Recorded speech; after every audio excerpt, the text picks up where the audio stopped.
Since 1922, Leinster House has been headquarters for the Irish Parliament, but before that was known as the first Masonic Lodge in Ireland. In 1307, the Knights Templar were betrayed in Europe by the Pope and the King of France. By now, it is well known that they fled to Scotland for refuge, hiding themselves in Masonic lodges. Yet according to 18th century Masonic author Baron Karl von Hunt, certain Templar leaders made their way to Ireland before they reorganized and formed their well-known power base in Scotland. The Knights had a foothold in Ireland since about the 13th century through their banking operations, and would have likely gone underground to protect themselves once the persecutions began. What we do know is that centuries passed, and in time, Leinster House became the birthplace of Irish Freemasonry, with obvious connections to the Knights Templar. Leinster House was once called Kilwinning Lodge No. 75, or the High Knights Templar of Ireland.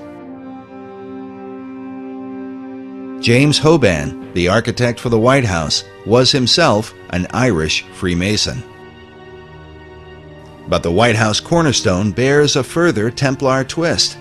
The Charleston City Gazette reported that the date recorded by the Freemasons for laying the first stone read, the 13th day of October, 1792, in the 17th year of the independence of the United States of America. It just so happens that October 13th, 1792, was the 485th anniversary of Black Friday, Friday the 13th, when the Knights Templar were overthrown in Europe. The numbers 4, 8, and 5 equal 17 for the 17th year of America's independence.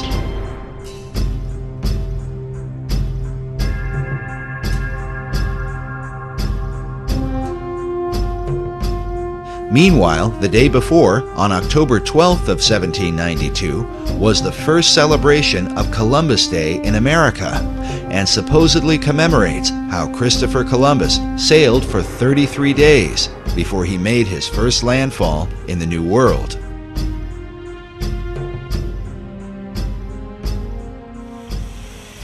A statue honoring Christopher Columbus is found outside Union Station in Washington, D.C.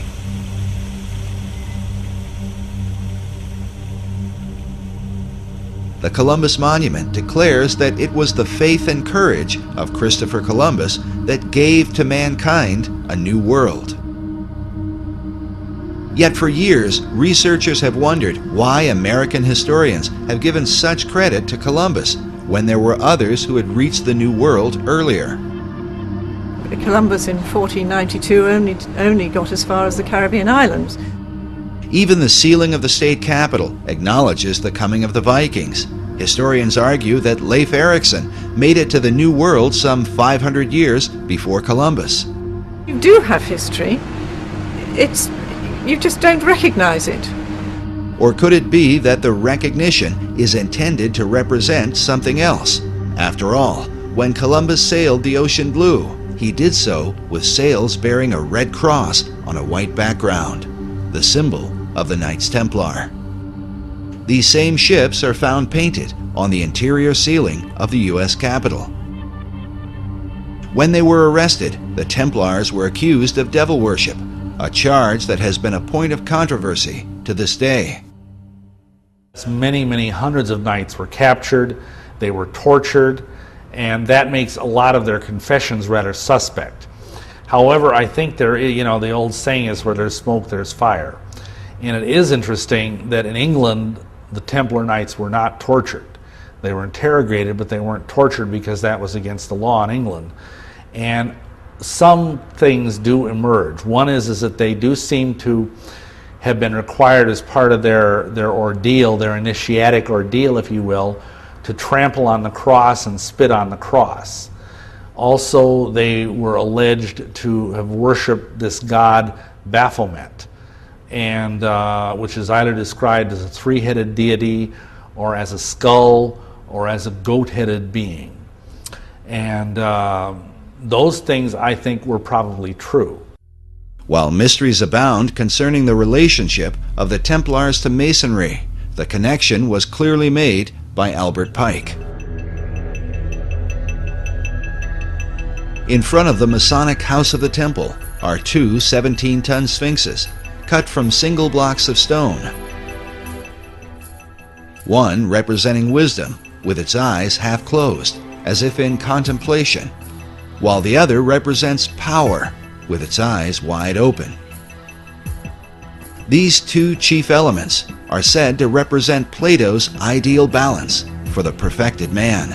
The man who has wisdom and the man who has power. To the Scottish Rite, Albert Pike seems to represent such a man, as he is a central focus of the temple itself.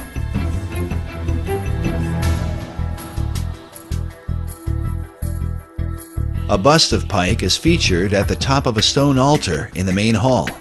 Next to it are Pike's own words: "What we have done for ourselves alone dies with us.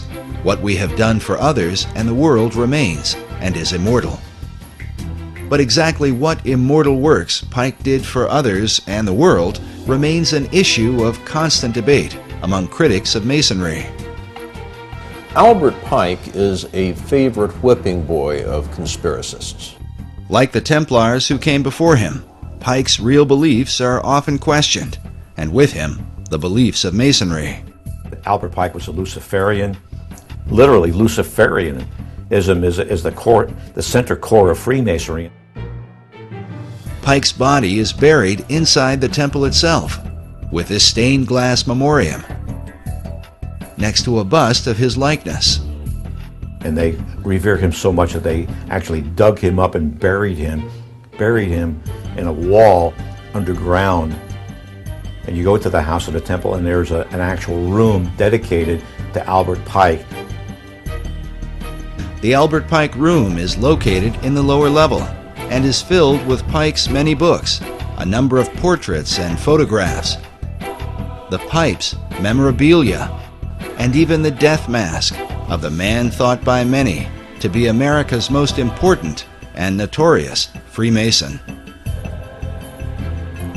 In his lifetime, Pike would have seen the completion of the U.S. Capitol and the Washington Monument. He lived much of his life in Washington, D.C., and devoted himself to the promotion of Freemasonry. Indeed, some have argued that Pike's controversial form of Masonry was the result of a radical struggle that occurred during the years just after the American Revolution. But how did this struggle come about, and what was its purpose? More importantly, could this influence have somehow impacted the design for Washington, D.C., and with it, the ultimate destiny of America? The answer to these questions may be found by examining a group that today has much to do with Washington, D.C., one that is thought by some to be the most mysterious and dangerous secret society in the world.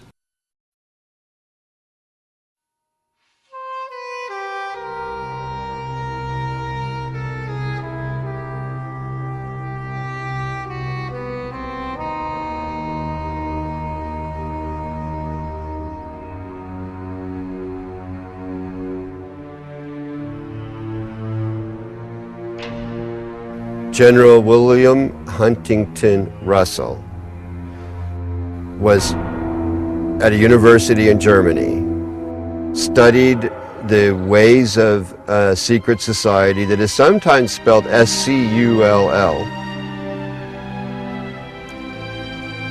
asked permission to transfer it to North America, and he did. And that is the beginning of Skull and Bones. Some 50 years earlier, during the time of the American Revolution, Germany had been the home of a secret order that many claim would be responsible for all the wars and conspiracies of the next 200 years. Could William Russell have become involved with a remnant of this German society? He also is on record observing that American Freemasonry and Rosicrucianism had drifted from their European origins and roots. And as a drift, they were losing sight of the secrets, or of, you know, the mandate, the purpose, and the protocols of their existence. So he formed Skull and Bones to reconcile these arcane orders with the mainstream European movement. During this era, the mainstream European movement, especially among secret societies, was on fire with a concept of revolution, which involved overturning old systems of government, monarchies, and the influence of organized religion in particular. In the birth of this revolutionary philosophy, Germany played a key role. In his book, Fire in the Minds of Men, James H. Billington, the Librarian of Congress, writes that the revolutionary ideology of the 18th and 19th centuries was shaped not so much by the rationalism of the French Enlightenment, as is generally believed, but by the occultism and pro-romanticism of Germany. He goes on to say that this ideology continued through the reign of men like Joseph Stalin and Adolf Hitler. Billington writes of what he calls the Pythagorean passion of the early revolutionaries, a fascination with the ancient Greek philosopher Pythagoras. According to tradition, Pythagoras was driven from Greece to southern Italy, where he allegedly founded a religious and philosophical brotherhood to transform society. Pythagorean philosophy dominated the signs and symbols revolutionaries used to define their movement. Billington writes that occultists became politicians and made special use of the two most important Pythagorean geometric symbols, the circle and the triangle, in dramatizing their challenge to establish power. In Germany, the leading revolutionary was a Bavarian law professor named Adam Weishaupt, who founded a secret society called the Illuminati. Billington writes that Weishaupt's final blueprint for politicized Illuminism, written during the first year of the French Revolution, was entitled Pythagoras. Pythagorean geometry plays an important role in the design for Washington, D.C. The entire layout of the city is based around Federal Triangle, a right triangle which represents the Pythagorean theorem. Could this have been the influence of Adam Weishaupt and the revolutionary faith of the Illuminati? And if so, in what other ways could this mysterious and highly controversial group have impacted America? The Illuminati was an organization created in Bavaria. A Freemason named Adam Weishaupt created the Illuminati as an inner circle of Freemasons. And he was very definitely taken by the period of the Enlightenment. He saw liberal democracy and liberal government, not liberal in the sense that we use it today in political talk, but liberal in the sense of giving rights and freedoms to the citizen, as an important way to improve the world. And his plan was to create this inner circle of Masons called the Illuminati, that means the enlightened ones, and that this inner circle of Freemasons would then spread out among Masonic lodges, and then the Masons in turn would see to it that their members were put in prominent positions in government, and that then the Illuminati's influence would enable the liberal democratic principles of the Enlightenment to be spread throughout the world. It had three ideals: separation of church and state, controls on the power of the state, and the emancipation of women. Three planks in their platform, if you will. Now, one could say that the Bavarian Illuminati won, because that, in effect, defines Western society. Because the Illuminati plan to change the world in many ways came to pass, some believe the order functioned through the revolutionary movements of the 18th, 19th, and 20th centuries. The cry for revolution around the world seems to have impacted all the countries of Europe and spread beyond to Russia, China, North Korea, and Cuba. But most controversial is the Society's influence in America, something hinted at in the very date in which the Illuminati in Germany was founded. I think they were supposedly formed in 1776, the same year of the Declaration of Independence. And the Illuminati was established as an organization, you know. He says, no longer are we going to take the orders of the monarchs in 1776. Now that's a pretty important date, isn't it? You made reference to 1776 and the Illuminati. Can you draw a line? And I do associate the two because the language was so symbolic. It's too direct and too precise not to know that these people who envisioned such a new world were actually combined in the underground secret societies of Europe. Fire was an important symbol to the revolutionaries, who were determined to destroy the old world in preparation for the new. As one of them declared, with a match, one does not lift up the world, one burns it. Weishaupt's Bavarian Illuminati sparked the flame of the revolutionary faith, but some researchers believe that at some point their flame was put out. They lasted about 10 years. Now, what lasted for centuries after them was the rumor and reputation that there is a secret inner circle of Freemasons that are plotting to take over the world. John Robison in Scotland wrote a book, Proofs of a Conspiracy, where he talks about how the Illuminati are trying to take over Masonic lodges, and Masonic lodges are trying to take over the world. But the American lodges, by and large, externally, and we know, did not accept that because it wasn't needed. However, it doesn't mean that there weren't lodges within the United States that did. You had to have had some Freemasons that were members of the Illuminati, but were they in control of any lodges? Don't think so, because it would be against the law. In the lower levels, they could talk all they wanted about it, but to get together as a group, as a function, as Freemasons, they couldn't. There was an Illuminati scare. How frightening is this? We've always known there was a Masonic lodge down the street. Could they be infiltrated by the Illuminati? Are they secretly trying to take over our government? All of this is foolishness. The Illuminati went out of business after about 10 years. They never spread beyond, much beyond Bavaria, certainly never to the United States. It seems logical to some that Weishaupt's organization was disbanded by 1786 after it had been discovered and outlawed by the Bavarian government the year before. But others point to a letter written by George Washington on October 24, 1798, 12 years after the Illuminati had supposedly ceased to function. Writing to the Reverend G.W. Schneider, Washington acknowledged the presence of Illuminati doctrines at work in America.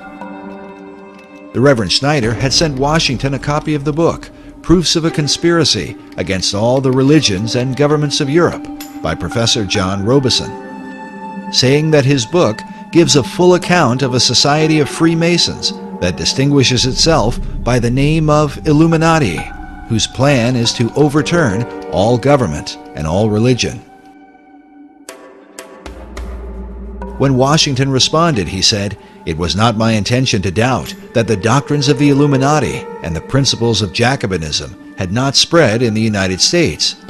On the contrary, no one is more truly satisfied of this fact than I am."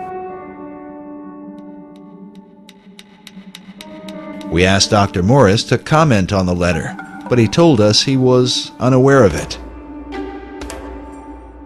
The letter itself may be found among the George Washington papers at the Library of Congress. In this letter, Washington associates the Illuminati with the Jacobins, the radical French group that launched the French Revolution. Many writers and historians over the last 2 centuries have concluded that the power behind the Jacobins was in fact the Illuminati. It is well documented that some of the Jacobins came to America and here tried to stir up a second American Revolution through groups known as the Democratic Clubs. The Jacobins, who by this time had overthrown King Louis, sent their ambassador, Edmond Genet, to America to build support for the French Revolution. American leaders like Washington wanted to keep the country neutral, but Genet was determined to bring her into the fray, even if it meant overthrowing the new American government. In a letter from John Adams to Thomas Jefferson, Adams wrote, "You certainly never felt the terrorism excited by Genet in 1793, when 10,000 people in the streets of Philadelphia, day after day, threatened to drag Washington out of his house and effect a revolution in the government, or compel it to declare war in favor of the French Revolution." Many researchers believe the French Revolution is the key to understanding the presence of the Illuminati in America. Because the revolution in France had been so reckless and bloody, most of America's leaders were appalled by it, except for one, Thomas Jefferson. Jefferson spent 5 years as the American minister to France and was an ardent supporter of the French Revolution during the planning stages.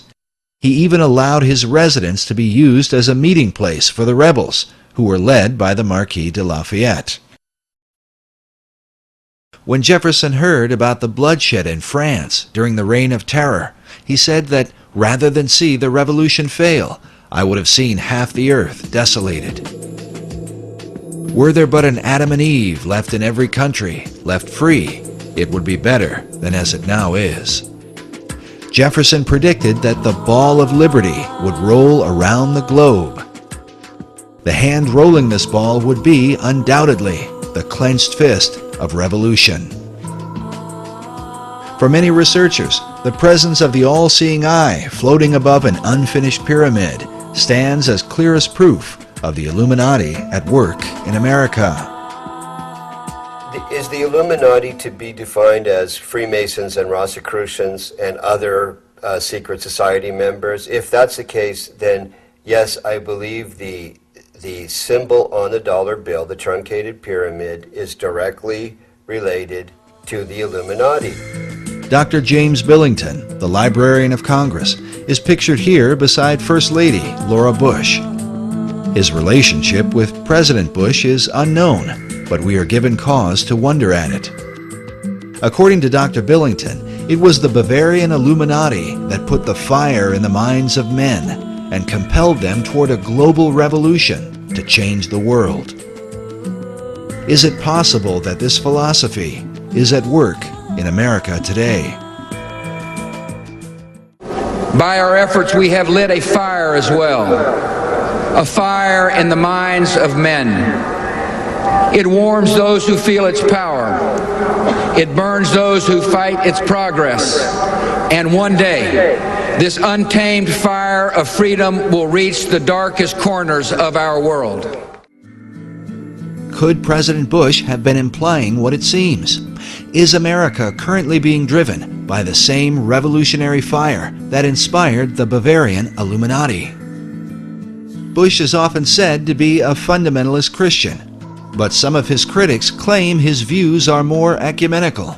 As with Freemasonry, Bush believes in other routes to finding God. We all worship the same God, Christian and Muslim? I think we do. We have different routes of getting to the Almighty. Do Christians and non-Christians, do Muslims go to heaven, in your mind? Yes, they do. We have different routes of getting there. Is Bush's real belief a clue to understanding his membership in Skull and Bones?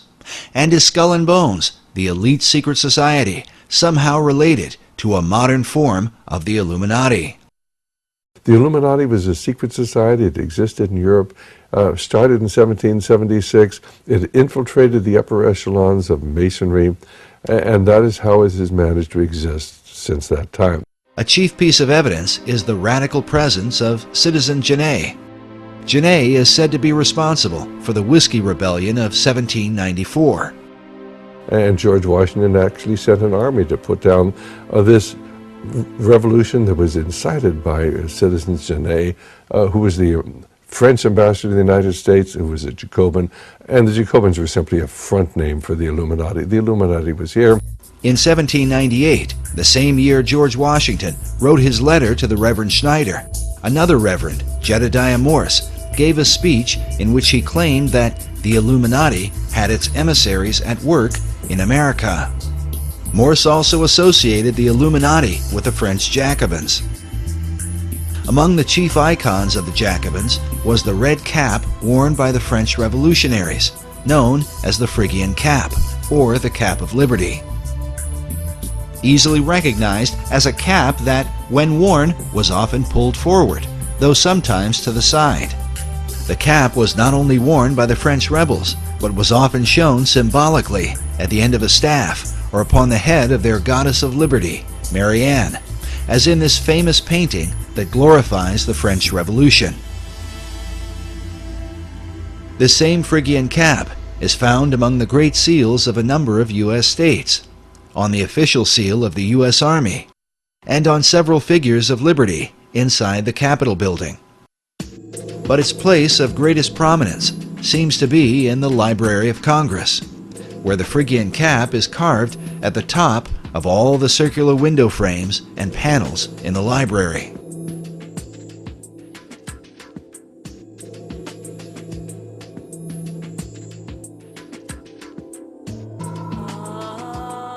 The Phrygian cap dates back to ancient Rome and was said to be worn by slaves who had obtained their freedom, and as such became a symbol of liberty.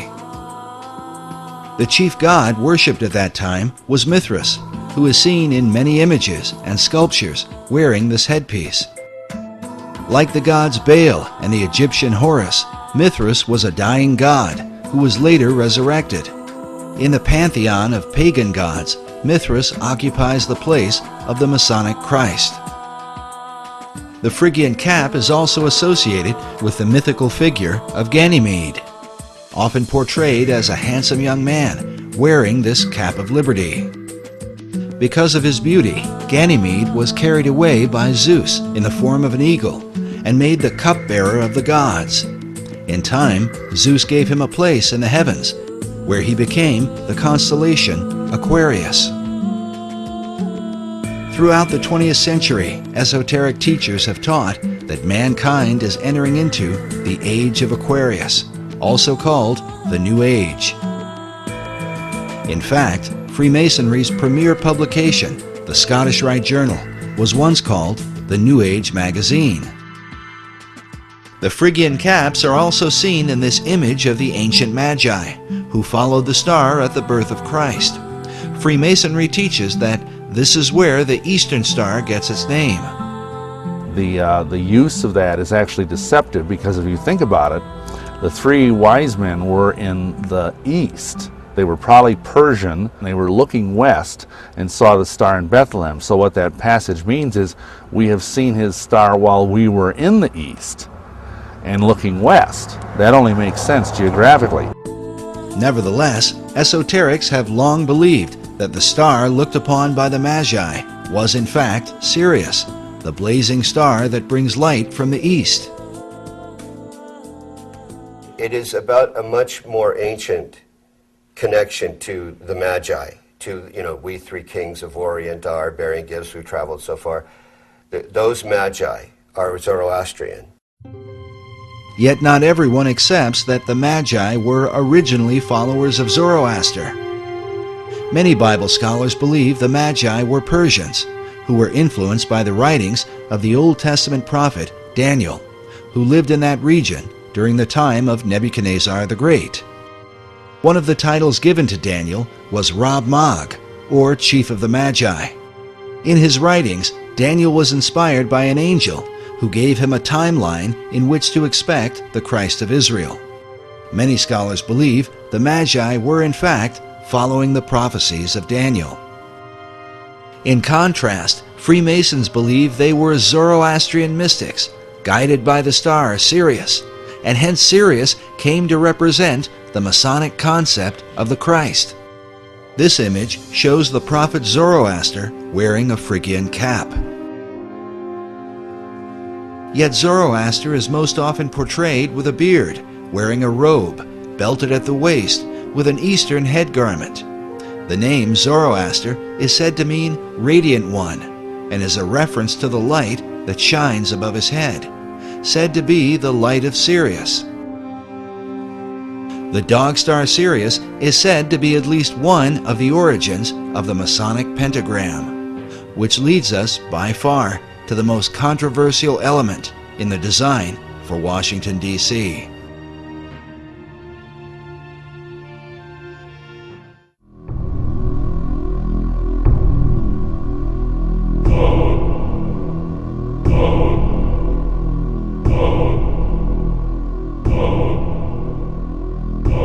There is a pentagram that is produced by the angles of the streets and avenues to the north of the White House. You see the goat of Mindy's appearing, the ears, the entire goat of Mindy's, and the inverted five-pointed star, which is the goat of Mindy's, built into the streets of Washington, D.C.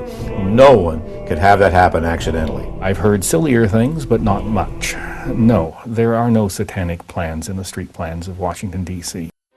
The presence of a pentagram in the street layout of Washington, D.C. is said to represent the darkest influence of Masonry in America's capital, and is the driving force behind images such as this one, which suggests that all the other buildings and monuments are of satanic origin.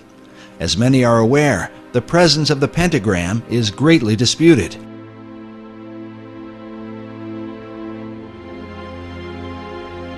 During the Middle Ages, the pentagram was a symbol of good luck and protection when used by those who practice magic.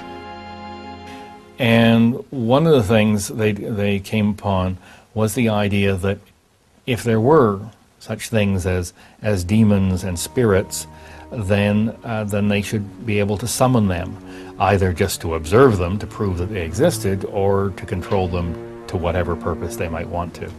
These people were, I suggest, an early form of experimental scientists as much as they were magicians. They were just trying to see what would happen. And one of the things they decided to do is if they were going to call up a spirit or a demon in a specific place, they'd draw a circle, and then they would put pentagrams at the corners as a warding sign to protect them from whatever danger that demon might pose to them. The inverted pentagram is seen as a highly satanic symbol. Meanwhile, placing a goat's head in the center of it is most often blamed on 19th century French occultist Eliphas Levi, who arbitrarily decided to say that the pentagram, one point up was a positive good luck, good fortune symbol, and one point down was a negative evil symbol. He provided no citations as to where he got that idea from, and there was nothing historically documented prior to him to suggest that anyone ever thought that was the case. This is an important issue because Eliphas Levi was arguably the most influential occultist of the 19th and 20th centuries. He was probably the most powerful sorcerer of the 19th century. His writings inspired every major occult leader, including Madame H.P. Blavatsky, Aleister Crowley, Manly P. Hall, and Albert Pike. Yes, indeed, Pike does quote Levi in his writings.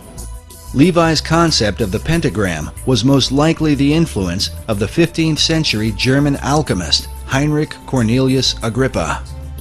Agrippa is a well-known figure in occult circles and is even mentioned in Mary Shelley's Frankenstein, as well as J.K. Rowling's Harry Potter and the Sorcerer's Stone. Agrippa published his books on occult philosophy around 1509. Today, his collection is called the Foundation Book of Western Occultism. In this book, he features an inverted pentagram and calls it the Pentagram of Pythagoras. According to Pythagoras, the inverted pentagram symbolized the 5 chambers of Tartarus, one of the Greek words for hell. But the Pythagoreans believed descending into this underworld led one to a path of higher wisdom, hence the symbolism of Dante's Inferno, in which Dante descends into hell so that he can later enter into paradise. The Pythagoreans also believed that from this five-chambered Tartarus came the world's demon, or evil spirit. The German-based Illuminati, with their Pythagorean passion, would have certainly been familiar with this belief, as would the rest of the revolutionary occultists in France, who could very well have influenced Pierre L'Enfant and Thomas Jefferson. First, we must address the main issue, raised by every researcher. Is there really a pentagram in the street layout of the city? One segment of the pentagram is missing. I started to look carefully at the maps and draw my lines, and then I find out that, hey, it's not a real five-pointed star. It doesn't have legs. And you can draw a pentagram over some of the major streets, but the streets don't actually connect to form a pentagram. There's absolutely no doubt that a partial pentagram appears in the street designs of Washington. You can look at a satellite photo of Washington, D.C. and see the pentagram. It seems to be symmetric around 16th Street, which is the street that runs into the White House. If you look at the earliest published maps of the District of Columbia, the design that was laid out by Pierre L'Enfant, you can see this partial pentagram. But it is just that, a partial pentagram. Rhode Island Avenue does not connect all the way through to Connecticut. I've always wondered to myself if we Masons are so all-fired powerful that we can have this satanic device put in the streets, how come we weren't smart enough or powerful enough to have it completed? But as I understand the use of the pentagram, it's the fact that it is a complete symbol that gives it its power and force. I've never heard of anything being associated with an uncompleted pentagram. Dr. Morris's assertion might seem complete, except for the fact that the unfinished or broken pentagram is a well-known symbol in the occult. Manly P. Hall writes of the uses of the pentagram in his book, The Secret Teachings of All Ages. He says, the pentagram is used extensively in black magic. The star may be broken at one point by not permitting the converging lines to touch. It may be inverted by having 1 point down and 2 up. When used in black magic, the pentagram is called the sign of the cloven hoof, or the footprint of the devil. Of course, Hall wrote these things in the early part of the 20th century. But is there a record of a partial pentagram found during the Revolutionary era? The answer is yes. In fact, it is a record that shows up during the same time that the street design for Washington, D.C. was being laid out by Pierre L'Enfant, and is mentioned in the play Faust by Johann Wolfgang von Goethe. Goethe published the first edition of Faust in 1790, in which he mentions a partial pentagram in the dialogue between Faust and Mephistopheles, the devil whom he has conjured. Mephistopheles says, "Let me go up. I cannot go away. A little hindrance bids me stay." To which Faust replies, "The pentagram? That's in your way? You son of hell, explain to me, if that stays you, how came you in today?" To which Mephistopheles says, "Observe it closely. It is not well made. One angle on the outer side of it is just a little open, as you see." While Goethe published his first edition of Faust in 1790, it was between 1791 and 1792 that Pierre L'Enfant drew up the initial street design for Washington, D.C. This might all be seen as a mere coincidence, if not for the fact that Johann Wolfgang von Goethe was not only a master Mason, but also a famous member of the Bavarian Illuminati.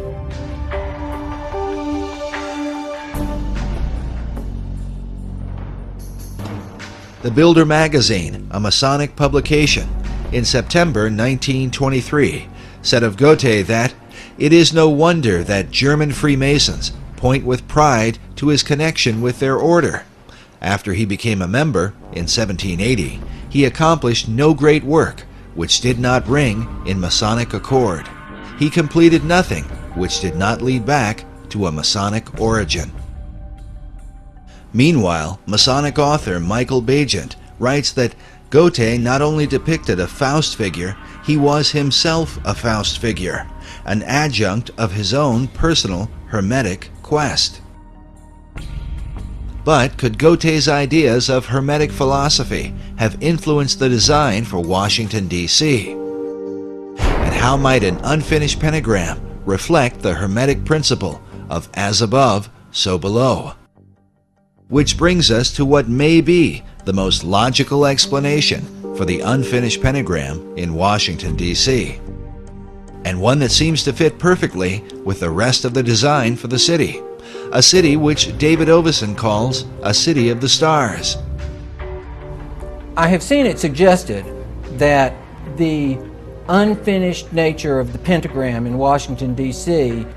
bears a resemblance to the unfinished pentagram design that is seen in the motion of Venus. Of course, Venus has a lot of retrograde motion because it is between us and the Sun. And in relation to the other stars, Venus, of course, moves around a lot, but it in effect draws against the backdrop a nearly complete pentagram. The cycles of Venus rotating around the Sun happen over an 8-year period, during which Venus hits 5 points in the heavens, which form the outline of a pentagram. The female aspect of Venus is the celestial Virgin, which David Oveson argues was the chief inspiration for aligning Washington, D.C. with the stars. It would support his theory that there was an intentional astronomical relationship in the layout of the city. In fact, Oveson mentions this motion of Venus, relating it to the 5-petaled flower, many of which appear throughout Washington, D.C., which represent the path of Venus as shown in this drawing from a well-known book on astronomy from the 18th century. Now, what about the broken pentagram? Most astrologers plot the 8-year course of Venus in relation to the zodiac, and their diagrams look like this. But according to Theosophic author David Pratt, this is not entirely correct. He says that while Venus produces a 5-pointed star or pentagram, there is a slight irregularity. For the pentagram is not completely closed, there being a difference of 2 days at the top, which could mean that the broken pentagram of Venus might look something like this.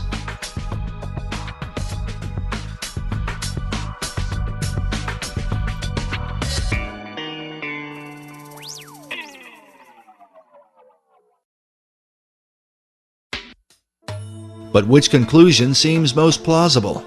Is the pentagram merely an accident? Or does it represent some arcane magical ceremony? Or is it simply a reflection of Venus, according to the Hermetic principle, as above, so below? With symbols, there are always multiple levels, up to 7 different levels of interpretation. One interpretation of the pentagram is given by the Thelemic order of the Golden Dawn, which says that the pentagram is itself a perfect geometric symbol of the perfected man. Meanwhile, Eliphas Levi writes that the angels aspire to become men, for the perfect man, the man-God, is above even angels. Which brings us to the National Archives building in Washington, D.C. The building itself is surrounded by 72 massive columns. The number 72 is said to represent the most arcane figure in numerology. The reasons for this vary. The heart of man beats 72 times per minute. The sun drops back against the zodiac every 72 years. The pyramid on the dollar bill was designed with 72 stones. 7 plus 2 equals 9, which, in the occult, is the number of finality. And 9 is considered a reverse 6, which is said to be the number of the perfect man. And so it seems no accident that we should find 6 stars above the head of a figure sitting on a throne overlooking Pennsylvania Avenue, the hypotenuse of Federal Triangle. Beneath him on either side are the figures of a male and a female, with himself in between.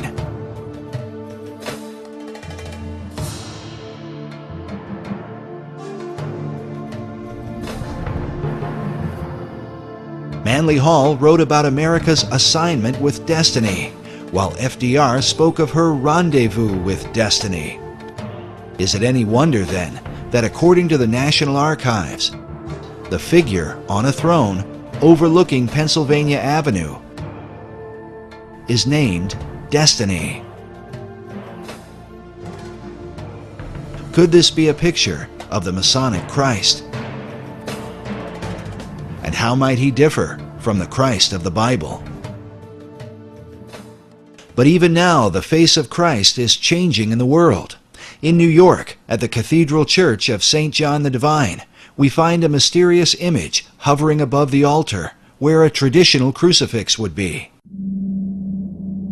There are no nails in his hands and no crown of thorns upon his head.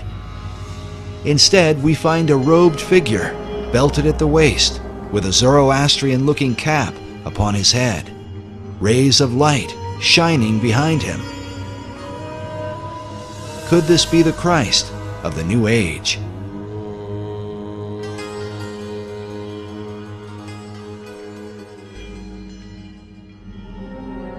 But even now, there are those who believe such a figure is about to take his place on the world stage.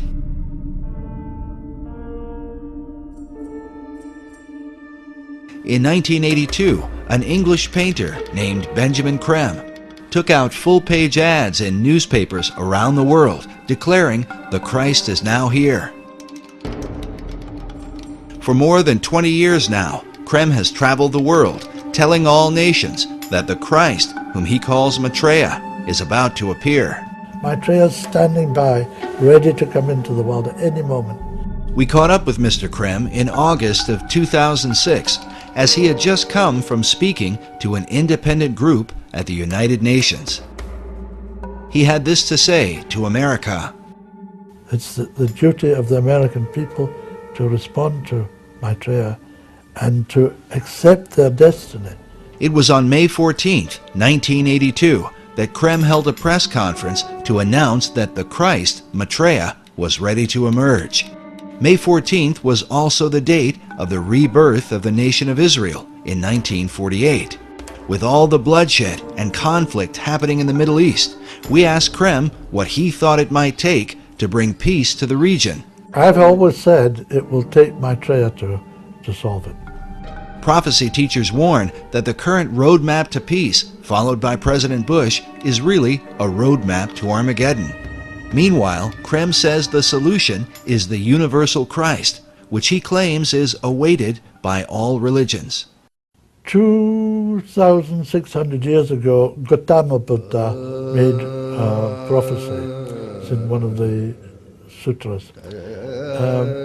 That at this time would come into the world another great teacher, a Buddha like himself, by name Maitreya, who by dint of his extraordinary spiritual stature would galvanize and inspire humanity to create a brilliant golden civilization based, as he put it, on righteousness and truth.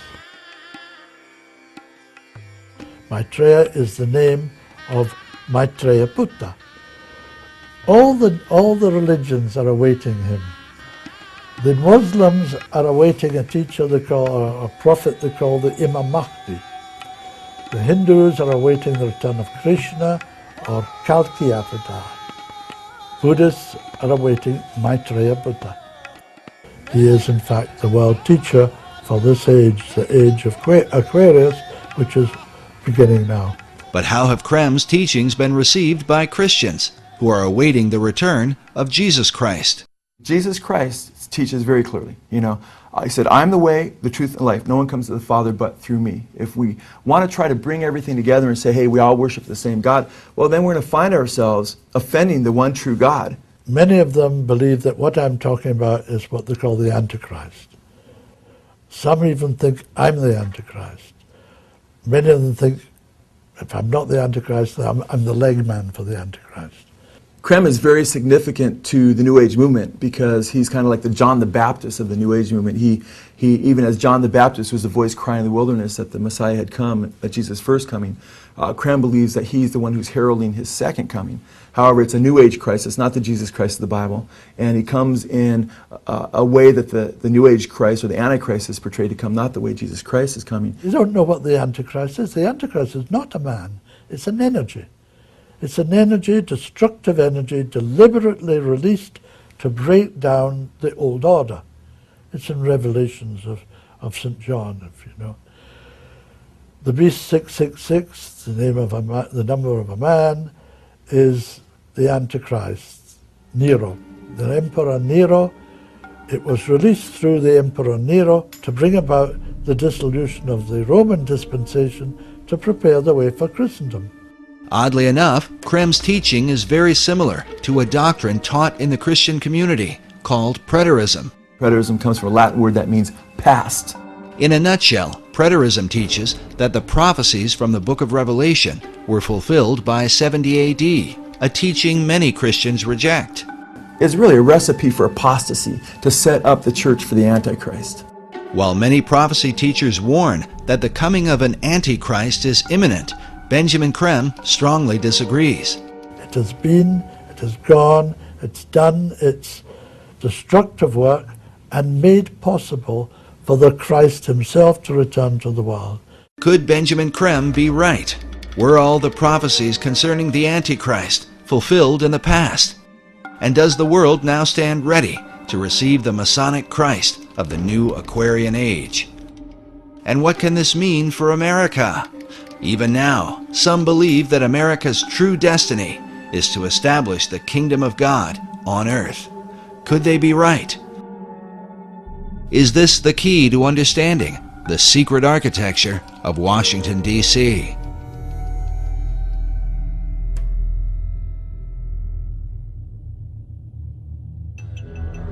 Maitreya himself spoke to me. He said, I myself am coming, sooner than anyone thinks possible. And he will face humanity with a choice. Create justice in the world and build the most brilliant civilization this earth has ever seen. Or perish utterly. That's the choice.